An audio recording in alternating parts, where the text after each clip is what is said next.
Hello everyone, Assalamu alaikum. How are you all? I hope you are well.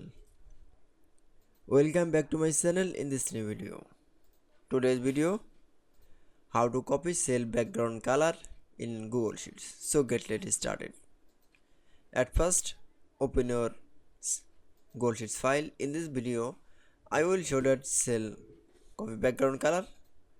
Now click for the erase cell option. Then cell background color add. Then choose color. Now for click, this color is from the copy. Now mouse the right button option, then click for the copy option, then